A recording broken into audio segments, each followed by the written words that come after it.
session. Hi everyone, good afternoon or good evening, depending on where you're logging in from. Thanks for taking the time to be here. Let me just get you started. Yep, I hope my screen is visible.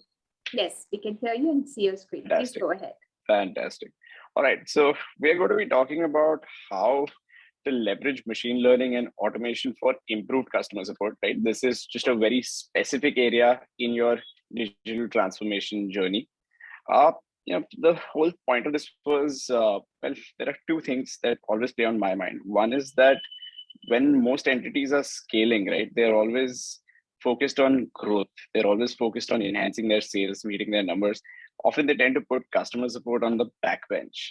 And then there are cases where entities try to, make their customer support a little more complex than it really should be, right? I mean, there's this unnecessary addition of, humans, agents, etc. There's an unnecessary addition of tools, a very complex stack that ends up happening. Due to that, you always see a churn with regard to your customers or bad NPS, right? And the overall, thought process that comes across is that a lot of people feel that customer success, or rather the experience when it comes to customer support, right, it's broken.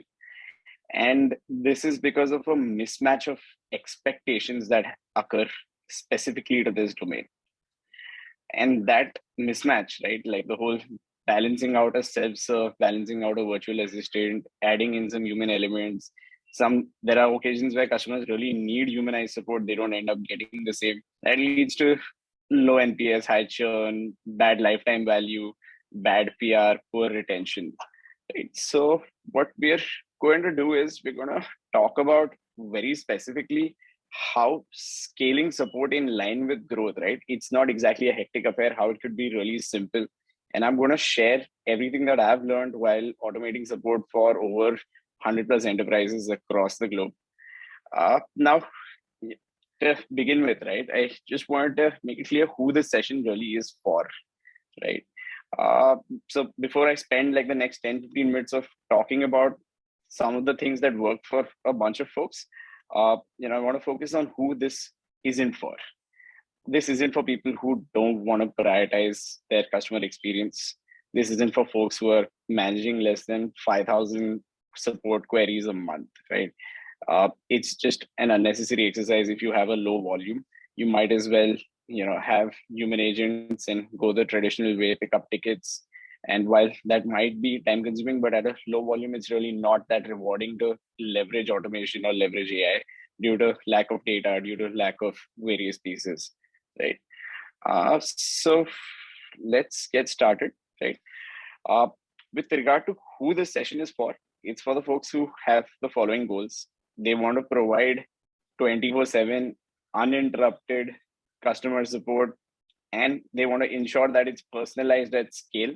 If that's your end goal, this session is exactly for you.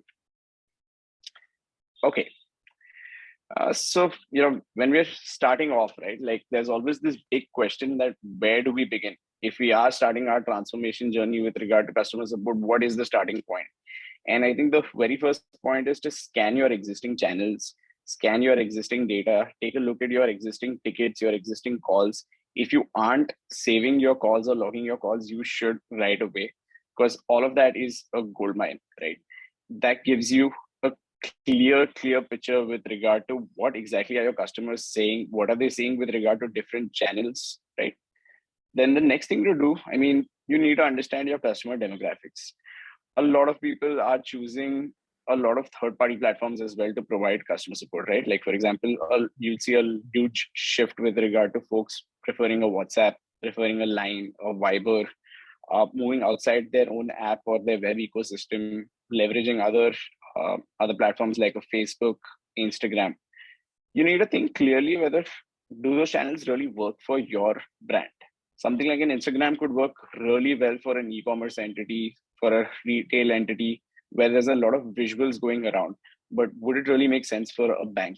So planning your channels is essential. You don't need to be everywhere. You just need to be at the right places where your customers are, at the right places where it makes sense for you to resolve the query as well, right? And when you're planning these channels, it's again super essential to actually think about the type of journey or the type of experience you want to give on the channel. It's not necessary that you need to solve all 100 use cases on a third-party channel. Maybe you want to keep your core use cases always within your app, within your own ecosystem, within your website. Maybe you want to use any third-party channel probably just to help people on board, right? If they have any queries or FAQs while they're coming onto your business, or if they're basically buying a product from you.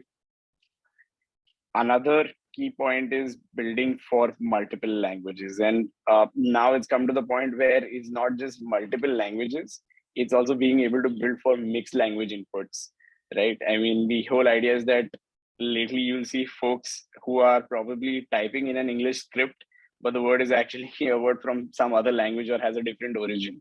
So being able to actually analyze, understand those type of queries has become super essential. And finally, it's about how you tackle your volume, right? Or how do you go about planning this support? The golden rule is you need to think about what queries, right, give you quick wins. What are your high volume, low complexity scenarios? What are the use cases that you can automate easily, which are mundane, repeated, and shouldn't really be transferred to the agent in the first place? Now we're going to talk about when you're leveraging machine learning, when you're leveraging AI, right? Very often they get used off as buzzwords. Most scenarios you end up, communicating with a bot either over voice or over chat, and it's not exactly what you expect. How do you get the bot up to date? How do you get it up to mark? How do you enhance its natural language understanding? How do you enhance its natural language processing? It's by using your existing data. And I mentioned earlier as well that your existing tickets, your existing calls, they're a gold mine. Utilizing all that data, categorizing it, bucketing it, creating intents out of it, classifying customer intents using the same data, right? That's what's going to give you your enhanced CX. That's what's going to really improve the customer's experience when they come in and say random queries, or they utilize free text, or they express their intents at random.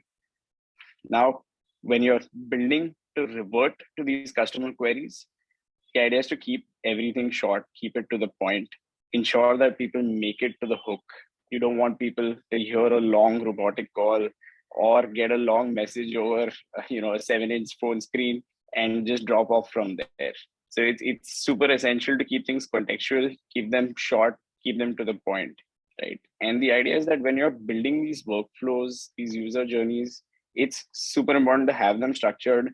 While you want to give the customer the freedom to say anything that they want to say, to address any query at any point, at the same time, you need to give them decisive outcomes as well, so that your efficiency doesn't take a beating.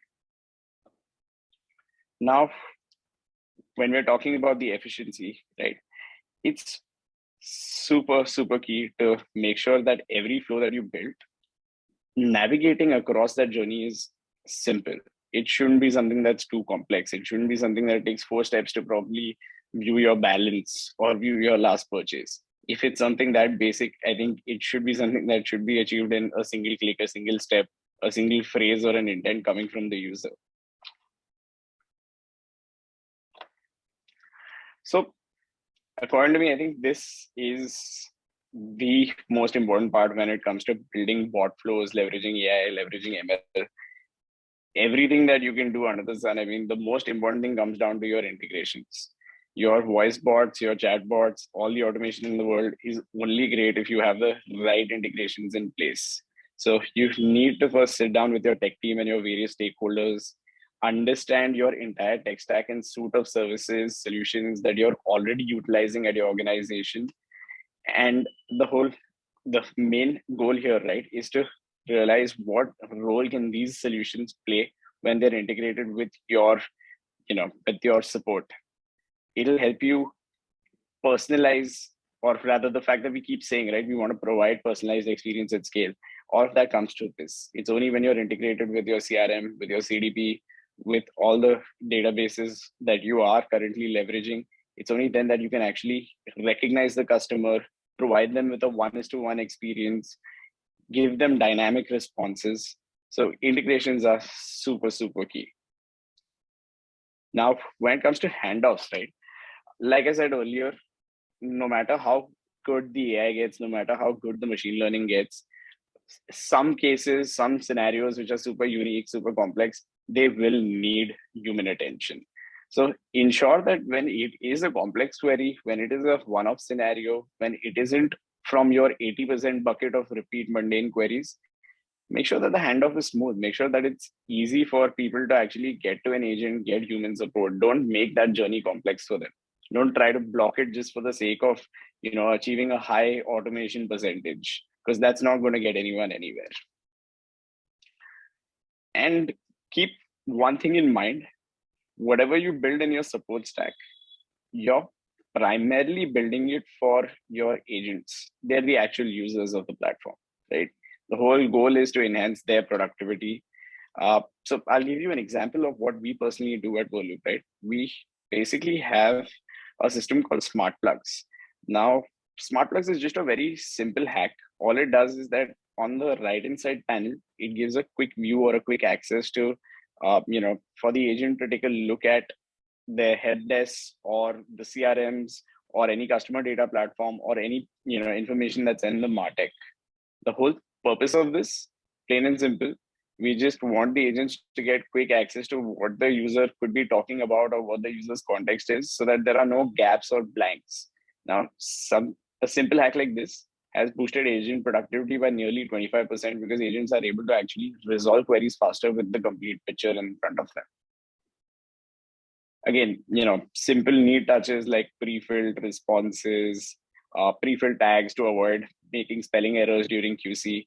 Those type of things really help boost your agent's productivity. So whatever you build, it's not just from an ML and AI perspective. It also has to be built keeping in mind the agent, the user, who's going to get the complex queries back. And of course, I mean, again, it goes without saying, you need to constantly keep learning from your agents, the way they deal with conversations, how they tackle these complex queries. All of that, again, it just gets added to your goldmine of data. It keeps improving your system. If your stack is not able to automate certain types of queries at this point with the sufficient amount of data and with the sufficient amount of learning from the agents, that's where you can try and implement more releases, ensure that in the future even those complex queries can be automated to a certain extent. Another key thing to learn from your agents is their usage utilization of the platform. What do they like? What do they not like? What features are they actually using? What features are actually benefiting them? What's boosting their productivity? What's actually causing them to slack? Figuring those pieces out is super essential so that you can actually make dynamic changes on the fly. Now I'm going to shift my attention to, things that you shouldn't do. I mean, we've spoken about things that you should, but it's also very important to keep in mind what are the things or what are the mistakes to avoid when you're starting off the whole transformation journey for your customer support. And first and foremost, do not build anything in one go. Don't try and tackle all your use cases in a single shot. Don't don't try and go in for 100% of whatever you can do in one go. Ensure instead that you're able to analyze your data, like I mentioned earlier. Identify what are the 60-70% queries that you receive which are repeat mundane. Sorry, I'll take that question later. Yeah, ensure that the 60-70% queries that you receive which are repeat, mundane, etc., the ones that you can actually automate, tackle those first. Go for your low-hanging fruits. Check the results, right?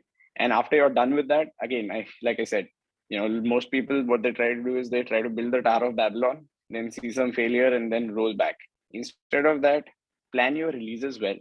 Don't slack after the first release. Don't think that, okay, I've got like 6 or 7 use cases down. This is automated nearly 30-40% of my support queries. Contact center volumes are down.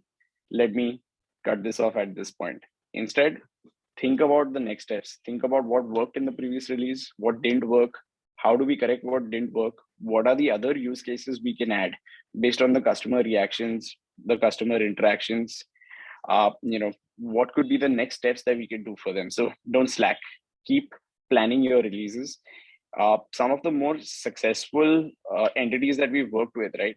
They've built their support systems over a period of 1.5 year, having over 9 to 10 releases, taking up 5 to 6 use cases in each release, not because they were trying to save their tech bandwidth, but because they were strategically trying to identify what's working out well, what should be the next step for their customers, and they were also analyzing what was the customer demand while interacting with these channels.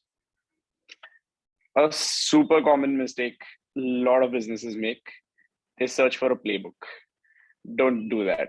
What worked for you might not work for someone else. What worked for someone else is definitely not going to work for you. You need to think about what's true to your brand, what's true to your customers. And like I said, rather than searching for a playbook, go and search within your queries, go and search within your call recordings, your call logs, go and analyze that data and understand what is the playbook that you should adopt. Again, this is a super basic mistake to avoid. Brands tend to use too many emojis. Sometimes they tend to use too much fluff. If it's like a voice call, where they're leveraging voice AI, there's just too many greetings, too long sentences, all of that extra context, right? All of that extra matter just leads to people losing interest at times. A lot of people want things to be done instantly. It should just get to the point. They should get to the hook faster, right? The idea is to avoid folks from dropping off. And, again, collecting customer satisfaction scores, collecting feedback regularly, that is super essential. Getting to understand whether your customers are actually enjoying this experience that you've built specifically for them, whether their queries are getting resolved according to what their expectations are, right? That's going to help you constantly improve. That's going to make you more agile. So keep collecting CSAT, keep collecting feedback. And I mentioned this earlier as well.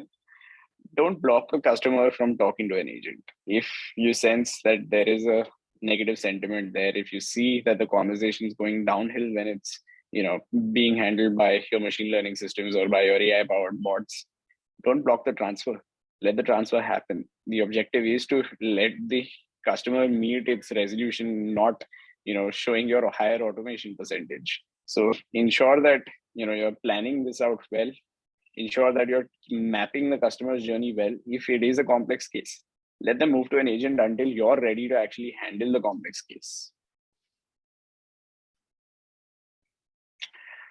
So something again that a lot of folks tend to make errors with is that they measure success very differently, or sometimes they tend to use the same KPIs for bots and human agents. It's a very common mistake.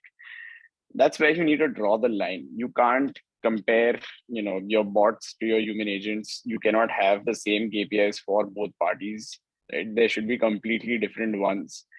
These are on the screen. I mean, the most traditional KPIs that people measure for their customer support agents, for their contact center.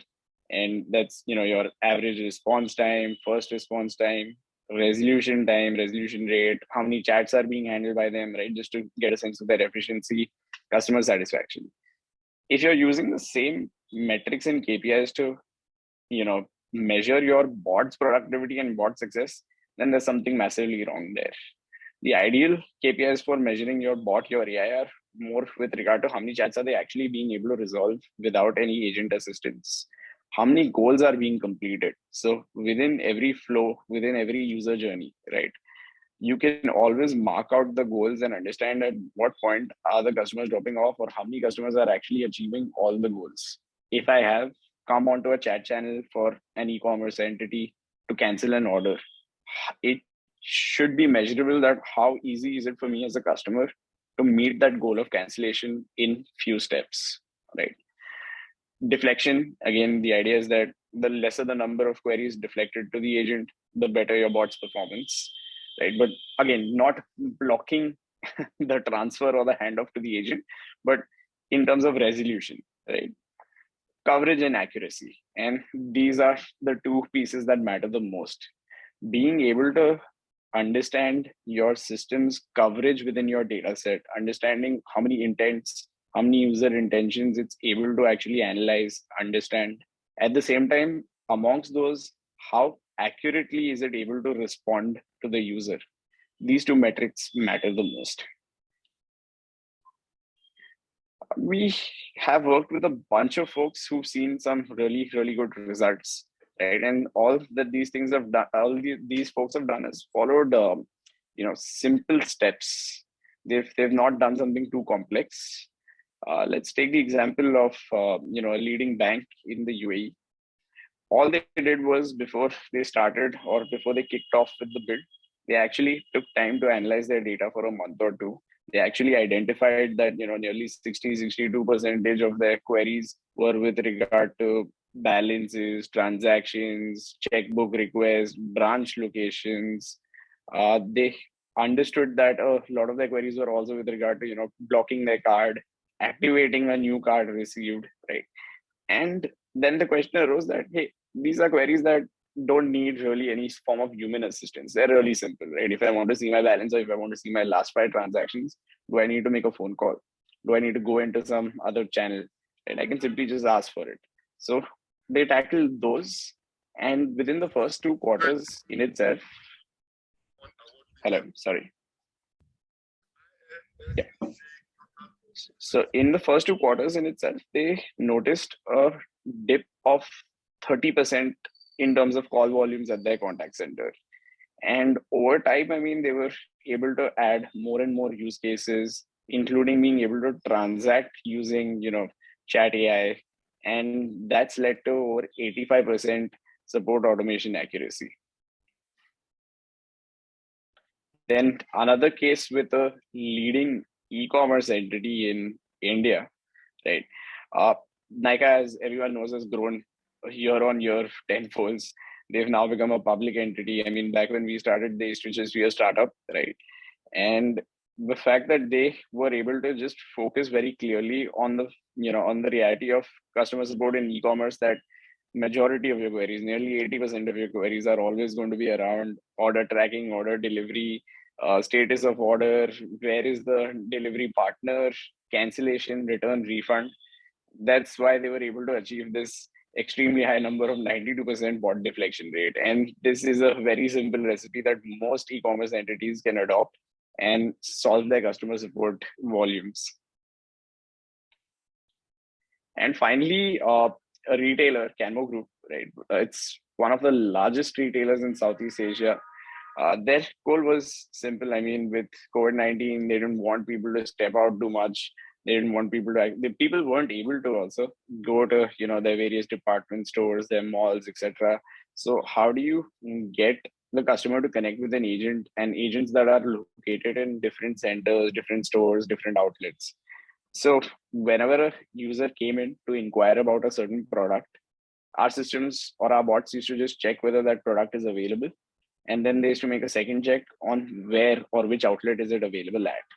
Once they had confirmed the user's requirement or the customer's requirement and the availability of the product that they're looking for, a simple hack, they simply connected to the customer to the right agent in that department store or in that warehouse.